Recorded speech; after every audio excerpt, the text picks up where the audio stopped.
What's up, everybody? This is Dusty of Spider Zero back again. So, now that I'm calmed down from the epic WWE rant that I did, in case you didn't see the video, click on the channel and check it out. I got really pissed at that, but I'm more calm. I'm doing a more calm video today. Now this is going to be a review of a game, right? That's probably what's going to end up happening on this channel. Any video I can think of. So anyway, let's get to it. I'm going to review more of a recent game that came out maybe a year in October. And that is the Evil Within. This is the newest survival horror game that came out last year. I wouldn't say newest because a lot came out after it. But this game I was actually really excited for because when I saw the trailer for it and I saw the demo, or not the demo, but shit, how do you say it? All the people who played the demo get freaked the fuck out over it. I was interested in this game, and then another thing that caught my attention was the creator of the Resident Evil series, Shinji Mikami, is behind this game, so that threw me interested in it. And then it's not just a standard survival horror game, it's a supernatural thriller, is what I like to refer to as. And it's got horror in it. There is some moments that'll make you shit bricks and, have to probably go hose your ass off, There is some moments in there. There's some action elements in there. Not a lot. We're not talking like Resident Evil 5 or 6 Gears of War fucking clones. We're not talking about that. We're talking about, like, there is some action parts, but they're not there all the time. It gets going, and I know I'm just going all over the place, but I'm going to get into the story. So the story of this game is a detective named Sebastian Castellanos is set to investigate on an insane asylum that was called in due to homicide murders. And he goes in there and sure things. Oh yeah, there is going to be spoilers in this video, just to let you know. So if you haven't played the game, well, then go play the game and then come back to the video. But if you have played the game and you know what happens, then stay here. So anyway, back on topic. I know, I get off topic a lot.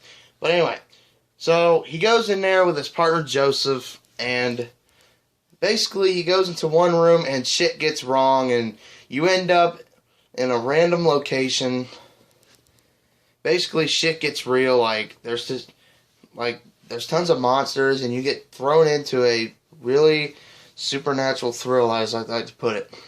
So basically, you're trying to get out of the asylum, basically. But as you progress, there's a villain in the game named Ruvik, and you're basically inside of his mind and all.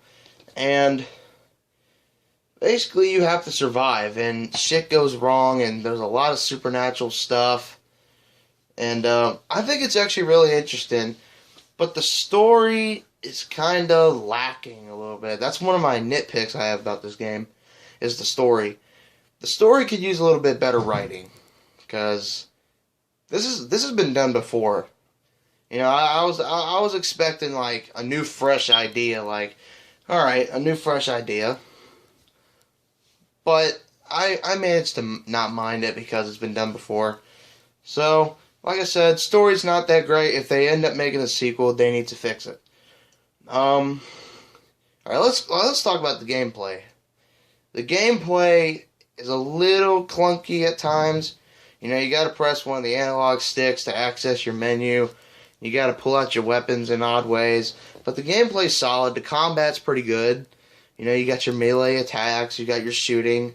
And they limit you on ammo. So if you're going here expecting to get unless you're playing on the easiest difficulty in the game. But if you crank up the normal or nightmare mode, or that's the hardest game mode, they will limit you on ammo, brain gel, and syringes, and all kinds of stuff. I'll get into that stuff here in a little bit.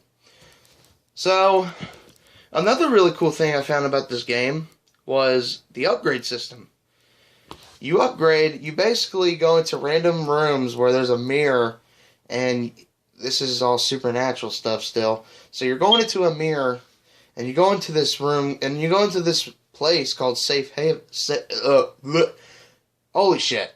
Safe Heaven, or Haven, or whatever.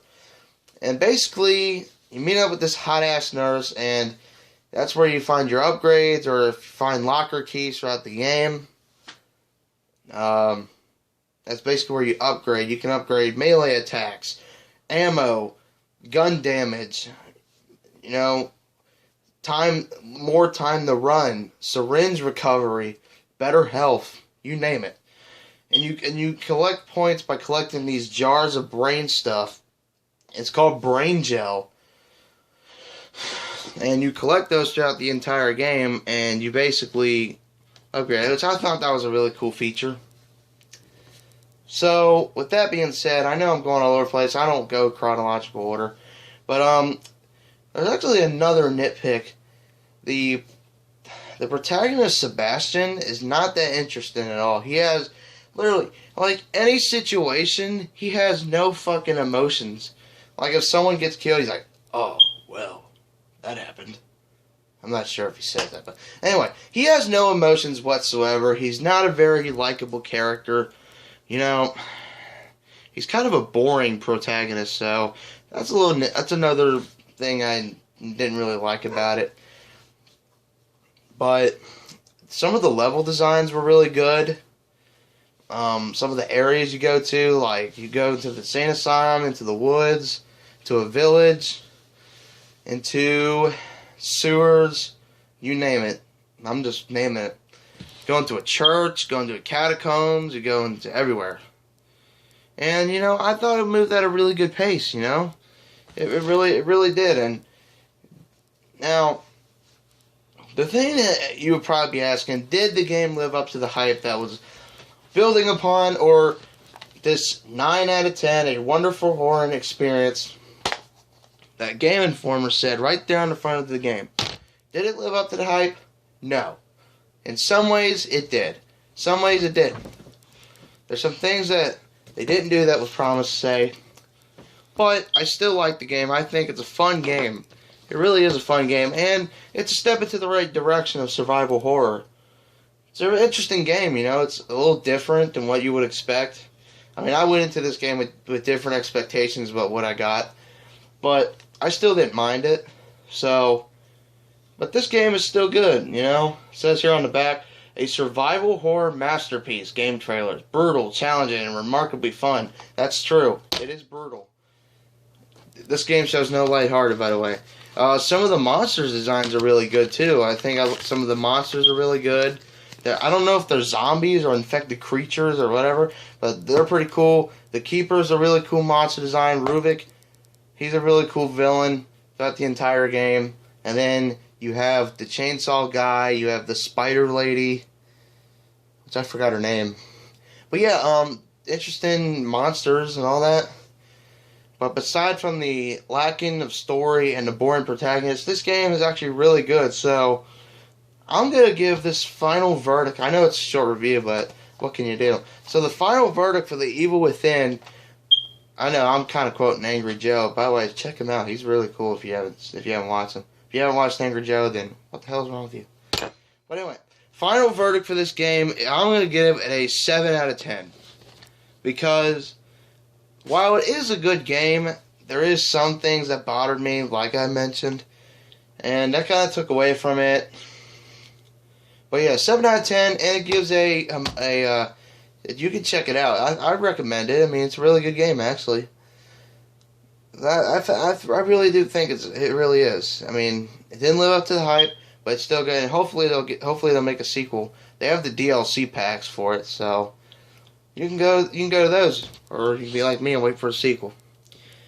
All right, that'll wrap it up for the Evil Within review. Like I said, 7 out of 10, must-own game. All right, that'll do it for my Evil Within review. Stay tuned for more of these reviews. Hopefully, I'll get them up on the channel.